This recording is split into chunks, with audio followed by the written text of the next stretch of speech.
Bismillahirrahmanirrahim. Assalamualaikum warahmatullahi wabarakatuh.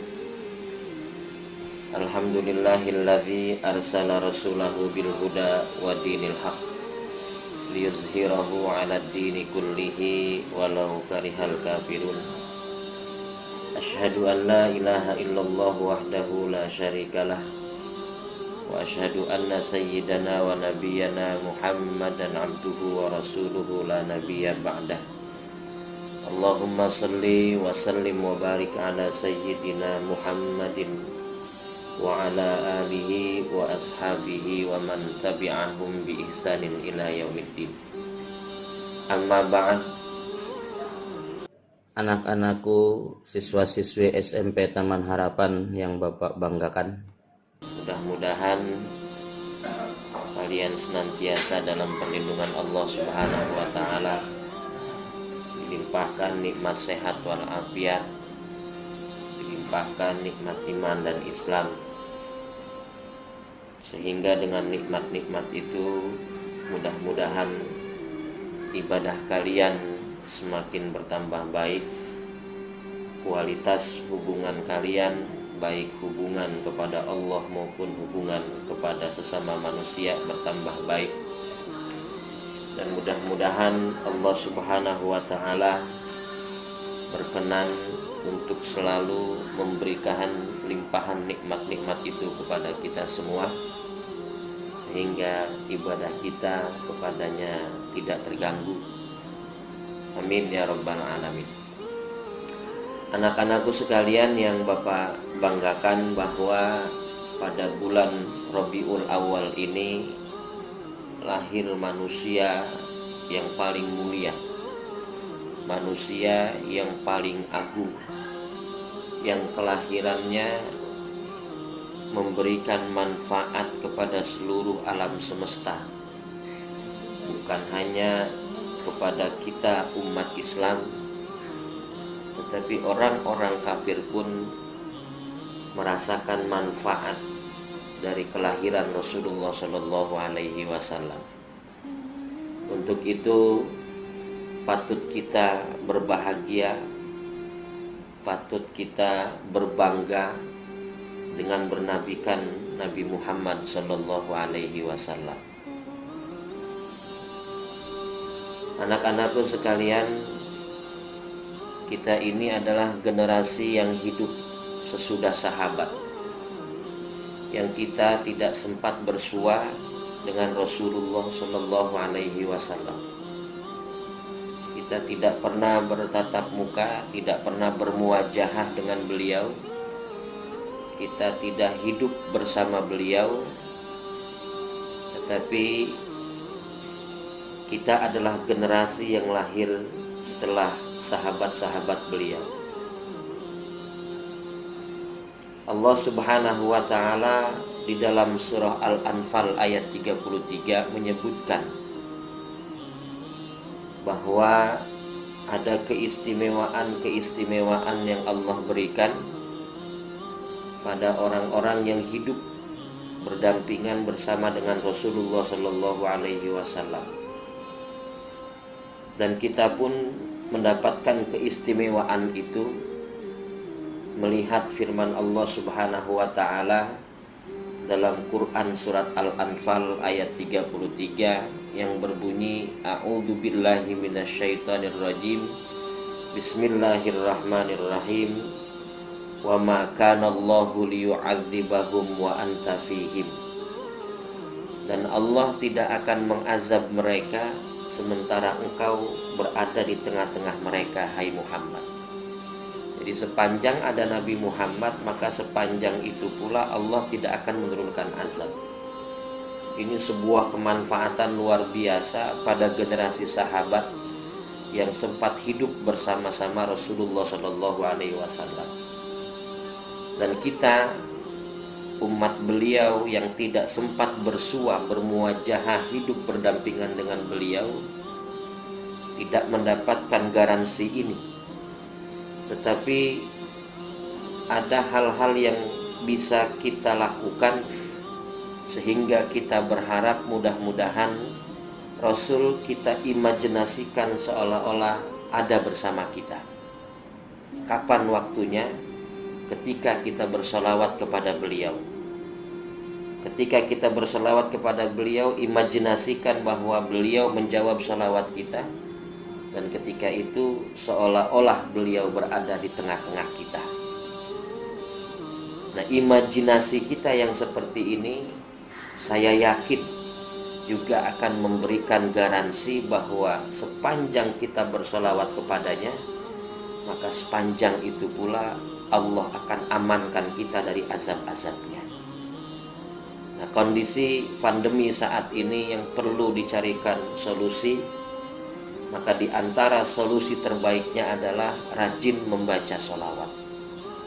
Sebab surah Al-Anfal ayat 33 tadi sudah sangat jelas menerangkan kepada kita tentang bagaimana keagungan Rasulullah sampai Allah tidak akan menurunkan azab ketika beliau berada di satu tempat. Atau yang kedua, masih di dalam ayat yang sama, Allah juga menyatakan wa ma kana Allahu mu'adzibahum wa hum yastaghfirun. Dan Allah tidak akan menurunkan azab sementara mereka selalu beristighfar. Artinya bahwa orang yang istiqomah, selalu beristighfar, bermohon ampun kepada Allah Subhanahu wa ta'ala, sependek-pendeknya dengan ucapan astaghfirullahalazim, maka sepanjang itu terucapkan, maka sepanjang itu pula kita akan aman dari azab Allah Subhanahu wa ta'ala. Maka silahkan, hidup itu pilihan. Mau selamat dari azab Allah, perbanyak istighfar, perbanyak sholawat. Sebaliknya, jika kita tidak memperbanyak sholawat, tidak memperbanyak istighfar, boleh jadi kita tengah menawarkan kepada Allah agar Allah turunkan azabnya kepada kita. Wal iyazubillah. Jangan sampai ada persepsi seperti itu. Maka mulai hari ini kuatkan niat, kuatkan tekad bahwa setiap hari saya harus bersolawat, entah berapa banyak sesuai kemampuan kita. Bahwa mulai hari ini setiap hari saya harus membaca istighfar berapa banyak sesuai kemampuan kita. Dengan diiringi keyakinan bahwa solawat kita, istighfar kita akan menjadi hisab, akan menjadi benteng untuk diri kita, sehingga terbebas dari berbagai macam bala bencana, termasuk wabah yang saat ini tengah terjadi di dunia. Maka tenang, ketika kita akrab dengan salawat, ketika kita akrab dengan istighfar, tenang saja. Azab insya Allah tidak akan mampu melewatinya. Anak-anakku sekalian yang Bapak banggakan, ayat ini menunjukkan dan mengajarkan kepada kita betapa agungnya kedudukan Rasulullah di hadapan Allah Subhanahu wa ta'ala.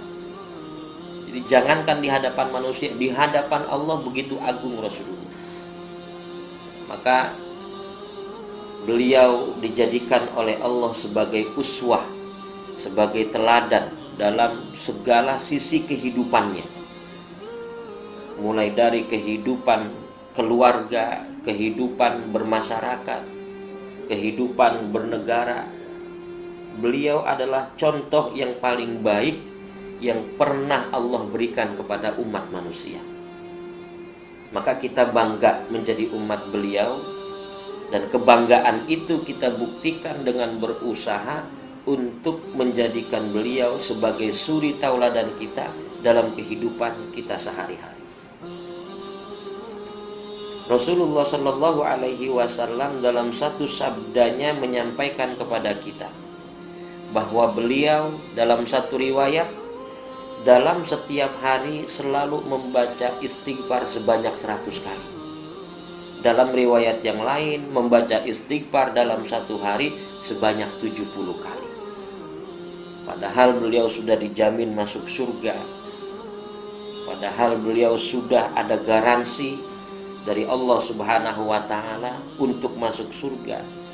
Tetapi beliau ketawaduannya dalam rangka mengajarkan kepada kita umatnya tidak pernah dalam sehari lepas dari membaca istighfar.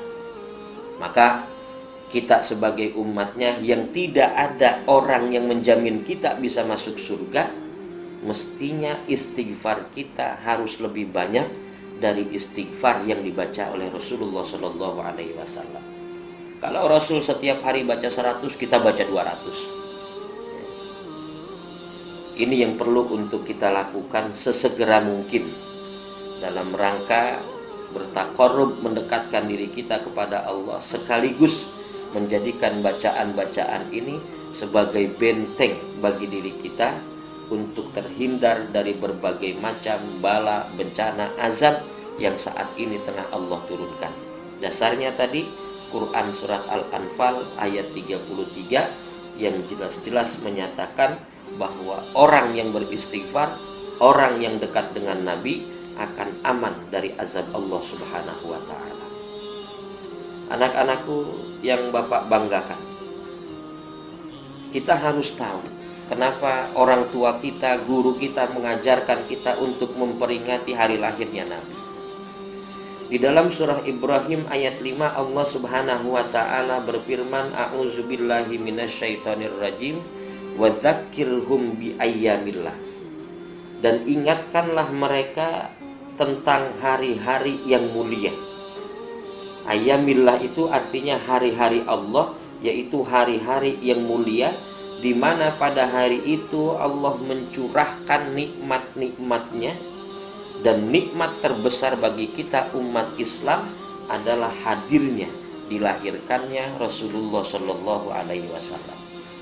Maka kalau kita mengenang, kalau kita memperingati hari kelahiran Rasul, itu dalam rangka kita mengimplementasikan, menerapkan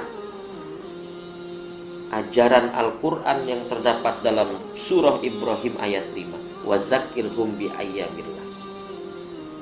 Dan Rasulullah Shallallahu Alaihi Wasallam disebut beberapa kali oleh Allah di dalam Al-Quran sebagai rahmat. Lihat ayatnya cukup masyhur. Wa ma arsalnaka illa rahmatan lil alamin. Tidaklah engkau aku utus hai Muhammad kecuali untuk menjadi rahmat bagi sekalian alam. Bukan hanya manusia, bukan hanya umat Islam, orang-orang kafir, alam semesta yang ada di langit dan di bumi, semua merasakan kemanfaatan dilahirkannya Rasulullah Shallallahu Alaihi Wasallam. Bahkan Allah Subhanahu Wa Ta'ala di dalam satu hadis qudsinya menyatakan, laulaka ma khuliqatil aflak. Kalau bukan karena engkau akan hadir ke dunia ini hai Muhammad, aku gak sudi menciptakan langit dan bumi. Jadi kenapa langit dan bumi diciptakan oleh Allah? Untuk melayani Rasulullah Shallallahu Alaihi Wasallam dalam rangka mendakwahkan ajaran Allah kepada umat manusia. Yang kedua, di dalam surah Yunus ayat 58, Allah menyatakan, A'udzubillahi minasyaitonirrajim, Qul bifadlillahi wa birahmatihi fabidzalika falyafrahu.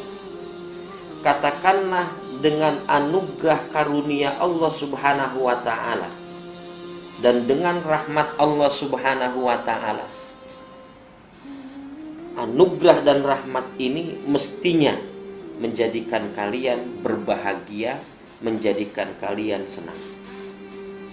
Lalu ditafsirkan ayat ini oleh Imam Suyuti dalam kitab tafsirnya Ad-Durrul Mansur fi Tafsiril Ma'thur. Kata beliau, yang dinamakan dengan fadlullah, anugerah Allah itu adalah al-ilmu, ilmu pengetahuan. Sedangkan yang dimaksud dengan rahmatullah itu adalah Rasulullah Shallallahu Alaihi Wasallam. Jadi Allah menurunkan rahmatnya itu berupa wujud Rasulullah Shallallahu Alaihi Wasallam, junjungan kita Nabi besar Muhammad Shallallahu Alaihi Wasallam.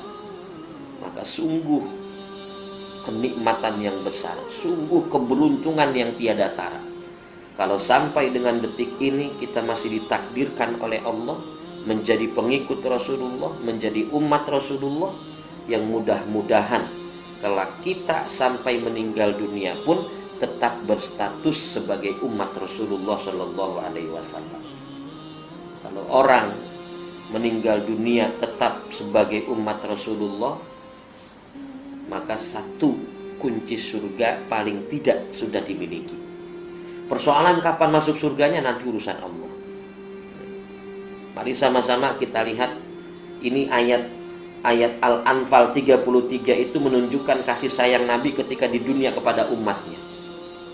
Sampai ketika Nabi sakaratul maut, lagi sibuk-sibuknya menghadapi malaikat Israel, itu yang diingat oleh Nabi, itu yang diminta sama Nabi kepada Allah itu umatnya.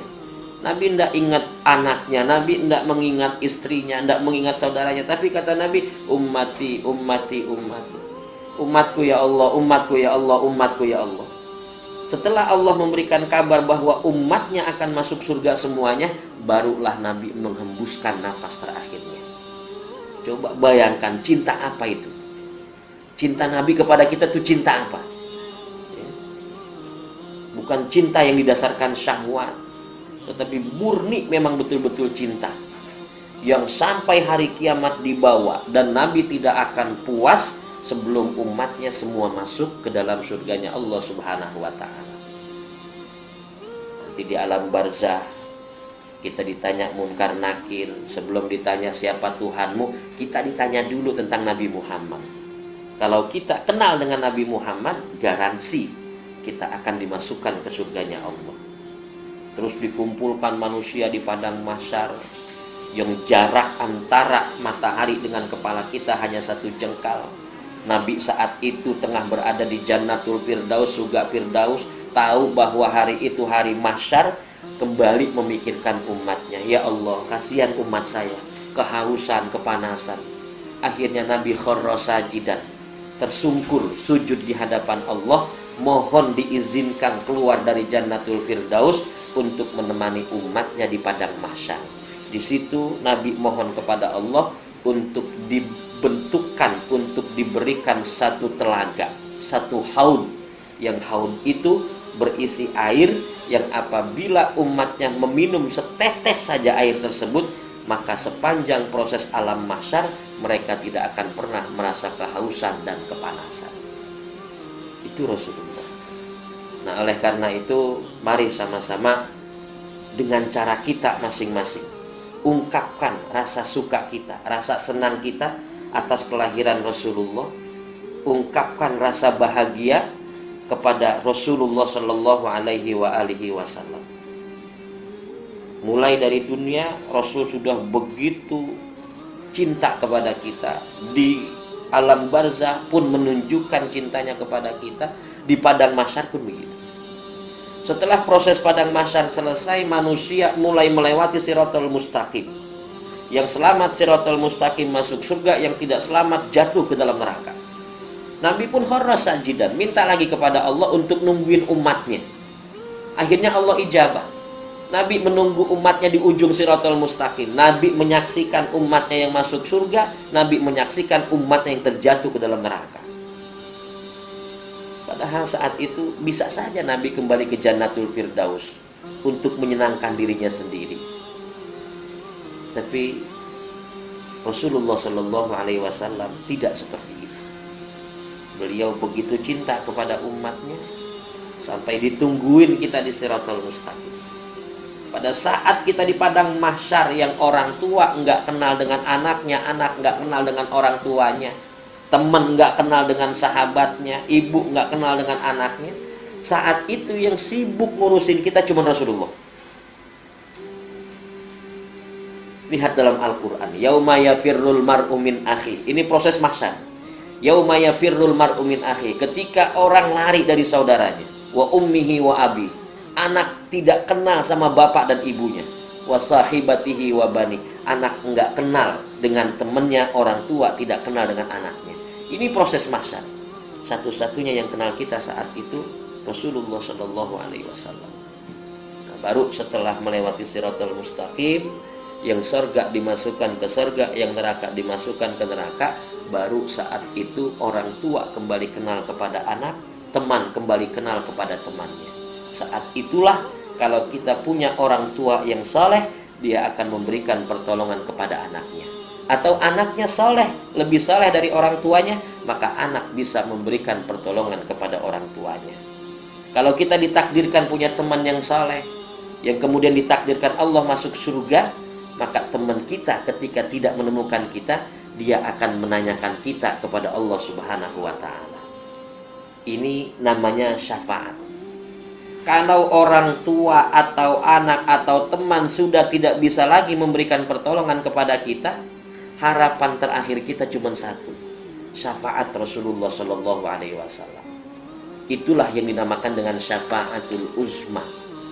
Maka tiketnya cuma satu tadi. Kita meninggal dalam keadaan Islam, kita sudah punya tiket untuk mendapatkan syafaatul uzma.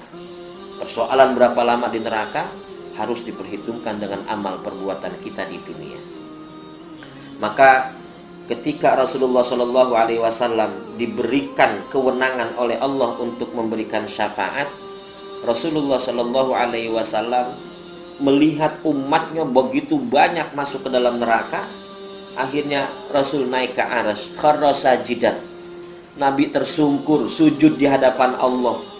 Sampai kemudian Allah berfirman, irfa' ra'sak ya Muhammad, angkat kepalamu hai Muhammad, sal tu'to, apa yang kamu minta aku berikan, wasfa'tu syafa', kalau engkau pengen syafaat, aku berikan hak syafaat kepadamu. Nabi lalu minta hak syafaat kepada Allah. Kata Nabi yang pertama, ya Allah, keluarkan umatku yang ketika hidup dia punya iman, sekalipun imannya hanya seberat biji kurma. Allah izinkan. Maka Nabi pergi bersama malaikat Jibril, memerintahkan kepada malaikat yang menjaga pintu neraka untuk mengangkat umat Islam yang punya iman, imannya itu sekalipun hanya seberat biji korma. Ternyata setelah diangkat manusia banyak sekali, Nabi melihat umatnya masih banyak benar dalam neraka. Akhirnya naik lagi ke arsy, kharra sajidan, tersungkur sujud lagi di hadapan Allah, sampai Allah tegur, sal tu'ta, irfa' ra'sak ya Muhammad, angkat kepalamu, minta akan aku berikan. Kalau kau minta syafaat, hak itu akan aku berikan. Nabi minta lagi. Kata Nabi, ya Allah, keluarkan umatku yang di dalam dirinya ada keimanan, sekalipun besarnya iman itu hanya seberat biji sawi, mithqalu dzarrah. Akhirnya dikeluarkan oleh Nabi. Itu bahasa mithqalu dzarrah itu udah sesuatu yang paling kecil di dunia. Di bawah itu sudah tidak ada istilah lagi. Ternyata setelah Nabi minta itu, Nabi melihat masih banyak umat yang di neraka. Bahasanya sudah tidak ada. Akhirnya Nabi mohon kepada Allah, adna min zalik. Ya Allah, keluarkan umatku yang di dalam kehidupan dunia punya iman, sekalipun imannya itu lebih kecil dari biji sawi. Dikeluarkan golongan ketiga. Ternyata umatnya masih banyak yang dalam neraka. Akhirnya permintaan Nabi, ya Allah, keluarkan umatku yang ketika dulu di dunia pernah mengucapkan kalimat la ilaha illallah. Golongan keempat inilah yang diangkat terakhir oleh Nabi, dan selesai semua. Penduduk neraka tidak ada lagi orang Islamnya. Semua penduduk neraka adalah orang-orang yang beragamanya bukan agama Islam, dan orang-orang Islam semua sudah diangkat oleh Rasulullah Shallallahu Alaihi Wasallam. Maka tugas kalian sekarang yang terbesar adalah tetap istiqomah dalam syariat Islam. Ajaran Islam kerjakan. Islam nyuruh sholat 5 waktu, kerjakan. Udah besar. Tidak pantas lagi kalau sholatnya cuma 3 waktu, cuma 4 waktu. Harapannya mudah-mudahan besok kalau kita meninggal dunia, tetap meninggal dalam keadaan Islam. Inilah yang dinamakan dengan meninggal husnul khotimah. Mudah-mudahan kita semua diakui oleh Rasulullah sebagai umatnya, yang kelak satu saat nanti akan mendapatkan syafaatnya. Yang terpenting sekarang bagaimana menumbuhkan rasa cinta kepada Nabi, Biasakan dalam hidupmu 1 kali 24 jam luangkan waktu untuk bersolawat kepada Nabi, luangkan waktu untuk membaca istighfar. Mudah-mudahan Allah berikan taufik hidayah kepada kita semua, sehingga kita diberikan kemudahan di dalam menjalankan tugas-tugas itu. Hadanallahu wa iyyakum ajma'in. Kurang lebihnya mohon maaf. Assalamualaikum warahmatullahi wabarakatuh.